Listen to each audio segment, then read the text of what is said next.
네, 성령님께서 주시는 평화가 마음속에 충만하시기 바라겠습니다. 오늘 말씀은 사도행전 22장 9절에서 11절 말씀입니다. 나와 함께 있는 사람들이 빛은 보면서도 나에게 말씀하시는 이의 소리는 듣지 못하더라. 내가 이르되 주님 무엇을 하리이까? 주께서 이르시되 일어나 다메섹으로 들어가라. 내가 해야 할 모든 것을 거기서 누가 이르리라 하시거늘 나는 그 빛의 광채로 말미암아 볼 수 없게 되었으므로 나와 함께 있는 사람들의 손에 끌려 다메섹에 들어갔노라. 아멘. 네, 어제 말씀에 이어서 바울이 유대인들 앞에서 연설하는 내용의 일부분입니다. 이제 어제 말씀은 바울이 다메섹으로 가는 그 길 위에서 예수님을 실제로 만나는 그런 체험을 얘기를 했죠. 다메섹 도상으로 가다가 하나님의 영광의 빛을 경험합니다. 그 빛 속에서 예수님을 직접 만났는데 그 빛에 압도되어 가지고 눈이 멀고요. 또 말에서 떨어지고 거기서 예수님의 음성을 듣는 것이죠. 사울아 사울아 내가 왜 나를 핍박하느냐 하는 주님의 음성을 이제 직접 듣게 되었다라는 그런 체험을 이제 얘기를 한 것입니다. 자, 오늘 말씀은 무슨 내용이냐면요. 자기가 그 예수님 만나고 나서 이제 완전히 변화되었는데 구체적으로 그 변화된 모습이 어떤 모습인지를 설명하는 본문이라고 할 수 있습니다. 3절밖에 되지 않지만요. 오늘 말씀에서 예수님을 진정으로 만난 사람들, 그 변화된 사람들의 특징이 잘 나타나 있습니다. 그래서 그 변화된 사람들의 특징은 어떤 특징이 있는지를 우리 함께 살펴봄으로써 말씀의 은혜를 나누도록 하겠습니다. 자, 첫 번째 예수님을 진정으로 만난 사람들의 특징은요. 말씀 앞에 자기를 부인한다라는 것입니다. 말씀 앞에 자기를 부인할 줄 안다라는 것입니다. 10절 말씀에 보면요. 내가 이르되 주님 무엇을 하리이까? 주께서 이르시되 일어나 다메섹으로 들어가라. 내가 내게 해야 할 모든 것을 거기서 누가 이르리라 하시거늘. 여기 보면 바울이 주여 무엇을 하리이까 하고 바울이 주님께 묻고 있습니다.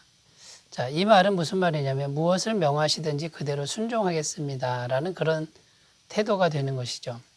한마디로 말해서 이제 내 인생의 주인은 바뀌었습니다 라는 고백입니다. 그동안은 바울 자신이 주체가 되고 바울이 자기 자신이 주인이 되는 이제 그런 인생이었다면 이제는 주님의 말씀대로 주님의 말씀이 이제 주인이 되는 그런 인생이 되었다라는 것을 말해주는 것이죠.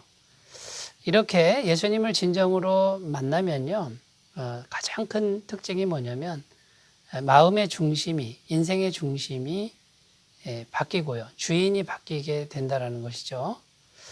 그 주인은 말씀이 주인 된다라는 것이고 이제 말씀 앞에 자기를 부인하는데 반대로 이 자기 부인이 안 된다 그러면 아직 주인이 바뀐 게 아니고요. 예수님을 진정으로 만난 것이 아니라는 것입니다.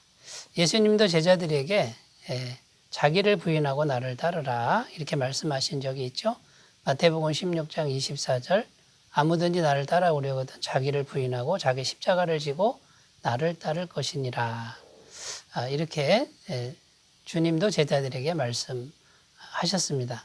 자, 바울도 평생 자기 신앙을 이렇게 설명하는데요. 이미 자기는 죽은 존재입니다. 자기의 뜻은 없습니다. 라고 하는 이제 이런 고백을 평생 하고 있는 것입니다. 갈라디아서 2장 20절에 보면 내가 그리스도와 함께 십자가에 못 박혔나니 그런즉 이제는 내가 산 것이 아니 오직 내 안에 그리스도께서 사시는 것이라. 이제 내가 육체 가운데 사는 것은 나를 사랑하사 나를 위하여 자기 자신을 버리신 하나님의 아들을 믿는 믿음 안에서 사는 것이라. 이렇게 고백하고 있습니다. 자기는 이미 죽은 자라는 것이고요. 자기 뜻은 없고 오직 하나님의 아들 예수 그리스도를 믿는 믿음 안에서 지금 살고 있다라고 고백하고 있는 것입니다. 또 말씀 앞에 자기를 부인한다 이 말은요. 자기 마음속에 있는 정욕과 탐심을 부인할 줄 아는 그런 것을 의미합니다. 갈라디아서 5장 24절에 보면 그리스도 예수의 사람들은 육체와 함께 그 정과 욕심을 십자가에 못 박았느니라. 여기 보면 정과 욕심, 이 정과 욕심이 자기의 어떤 욕구죠. 그 욕구를 부인할 줄 안다라는 그런 뜻이고요.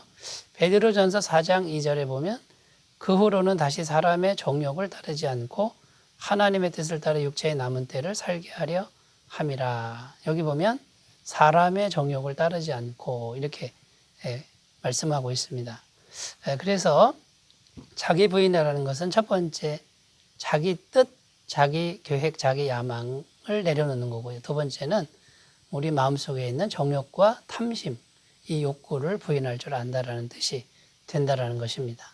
이게 첫 번째 말씀 앞에 자기를 부인한다는 뜻이고요. 자, 두 번째, 변화된 사람들의 특징 두 번째는 나를 향한 하나님의 계획을 발견하게 된다라는 겁니다. 쉽게 말해서 사명을 발견하게 된다. 이제 그런 뜻이 되겠지요. 10절을 다시 읽어보면 내가 이르되 주님 무엇을 하리이까? 주께서 이르시되 일어나 다메섹으로 들어가라. 내가 해야 할 모든 것을 거기서 누가 이르리라 하시거늘. 자, 여기 보면 내가 해야 할 모든 것을 누가 내게 이를 것이다. 이렇게 지금 주님 말씀하시는데 이제 이어지는 본문에 보면 아나니아라는 주님의 제자가 와서 이방인의 전도자로 하나님이 너를 부르셨다라고 이런 말씀을 주시죠. 그래서 바울을 향한 하나님의 계획이 있다는 것을 말씀하시는 내용인데 이 바울이 자기 인생, 자기가 왜 이 땅에 있어야 되는지 하나님이 왜 있게 하셨는지를 이제 알게 되는 이제 그런 은혜를 받게 됩니다. 그래서 나를 향한 바울을 향한 하나님의 계획을 알게 된 것처럼 우리를 향한 하나님의 계획, 분명한 계획을 알게 된다라는 것입니다. 사도행전 9장 15절 16절에 보면 좀 더 구체적으로 바울을 향한 하나님의 계획이 계획되어 있는데요. 읽어보면요. 주께서 이르시되 가라. 이 사람은 내 이름을 이방인과 임금들과 이스라엘 자손들에게 전하기 위하여 택한 나의 그릇이라. 그가 내 이름을 위하여 얼마나 고난을 받아야 할 것을 내가 그에게 보이리라 하시니. 여기 보면 두 가지 계획인데 쉽게 얘기해서 첫 번째는 이방인을 향한 복음 전도자라는 것이고요. 두 번째는 예수님 이름 때문에 고난을 많이 받아야 된다라고 하는 것을 주님이 말씀하고 있다라는 것입니다. 여러분, 예수님 만나기 전에 바울은 어떤 모습이었습니까? 하나님의 계획을 발견하지 못하고 영적 눈이 가리워져서는요, 하나님 계획보다는 자기 계획이 앞서가는 세상 야망에 가득 차 있는 그런 모습이었다라는 것입니다. 여러분은 여러분을 향한 하나님의 계획을 온전히 발견하고 계십니까? 우리를 향한 하나님의 계획은 분명히 있습니다. 그것이 명확하지 않다면요, 기도하셨으면 좋겠습니다. 이 계획은 우리가 생기기도 전에 하나님이 갖고 계신 계획입니다. 이사야 45장 1절 섬들아 내게 들으라 먼 곳 백성들아 귀를 기울이라. 여호와께서 태에서부터 나를 부르셨고 내 어머니의 복중에서부터 내 이름을 기억하셨으며. 우리가 태어나기도 전에 이미 하나님은 계획을 갖고 계셨다라는 것입니다. 어떤 사람들은 하나님의 계획을 물으라 그러면 지금 환경이 너무 어렵다, 또 나이가 너무 많거나 적다, 이렇게 말하는 분들이 있습니다. 여러분, 그것은 하등 상관이 없다라는 것이죠. 성경의 아브라함은 100세 때 아브라함이 되었고요. 모세는 80세에 하나님 부르심을 입었고, 요셉은 16세, 17세 되던 해에 하나님께서 택하셨다라는 것을 말씀하고 있는 것입니다. 여러분, 하나님께 꼭 기도하셔서 하나님의 계획을 발견하시는 귀한 은혜가 있으시기 바라겠습니다. 자, 세 번째, 변화된 사람들의 특징 세 번째는요, 능동태에서 수동태의 인생이 된다라는 것입니다. 11절 말씀에 나는 그 빛의 광채로 말미암아 볼 수 없게 되었으므로 나와 함께 있는 사람들의 손에 끌려 다메섹에 들어갔노라. 여기 보면 사람들의 손에 끌려 다메섹으로 들어갔노라 이렇게 기록하고 있는데요. 자, 핵심이 뭐냐면 수동태라는 겁니다. 사람들의 손에 끌려가는 인생입니다. 그러니까 전에는 굉장히 주도적인 삶을 살았고 누군가를 가르치는 선생이었고 또 다메섹으로 가는 그 그것도 여러 사람을 끌고 가는 우두머리였습니다. 항상 대장 노릇했는데 이제는 바뀝니다. 능동태가 아니라 수동태라는 거죠. 주님을 만나고 나니 주님의 종이 되고 주님이 이끄시는 대로 가는 인생이 되었다라는 것입니다. 여러분, 오늘 말씀은 무엇을 말씀합니까? 참된 신앙이라는 건 능동태가 아니라 수동태로 바뀌어야 된다는 것을 말씀하고 있는 것입니다. 바울은 정말 열심히 살았습니다. 최선을 다해 살았습니다만 항상 주님 앞에서 수동태로 살았다라는 것입니다. 사도행전 20장 22절 말씀에 보라 이제 나는 심령에 매여 예루살렘으로 가는데 거기서 무슨 일을 당할는지 알지 못하노라. 여기 보면 심령에 매여 있다라고 이렇게 지금 고백합니다. 누가 바울을 이렇게 메고 있는 것입니까? 성령님이 이렇게 심령을 먹고 있는 것이고, 그 다음에 유대인들을 향한 하나님의 사랑의 마음이 바울의 심령을 먹고 있는 것이고, 그 다음에 유대인들을 영혼을 향한 그 피값이죠. 자기 동족에게 복음을 전하지 않으면 그 유대인들의 피가 어디로 가겠습니까? 그러니까 그 책임 의식에 매여서 수동태로 가는 그런 인생이 됐다라는 것입니다. 아브라함에게도 이런 일이 일어났다고 성경은 말합니다. 창세기 12장 1절에 여호와께서 아브라함에게 이르시되 너는 너의 고향과 친척과 아버지의 집을 떠나 내가 내게 보여줄 땅으로 가라. 여러분, 아브라함도 수동태입니다. 이제는 말씀에 따라가는 인생이 되어서 복의 근원이 되었다라는 것이고요.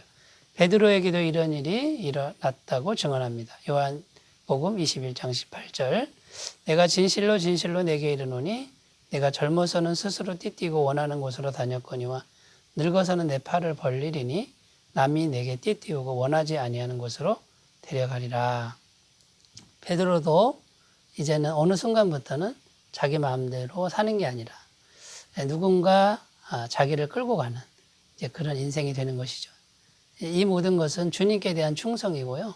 주님의 복음을 전하기 위해서 주님을 향한 스스로의 매임이라는 겁니다. 스스로의 수동태의 인생이라는 겁니다. 이것이 진정한 신앙인의 모습이라는 것이죠. 여러분, 능동태에서 수동태로 바뀌는 복된 인생이 되시길 바라겠습니다. 기도드리겠습니다.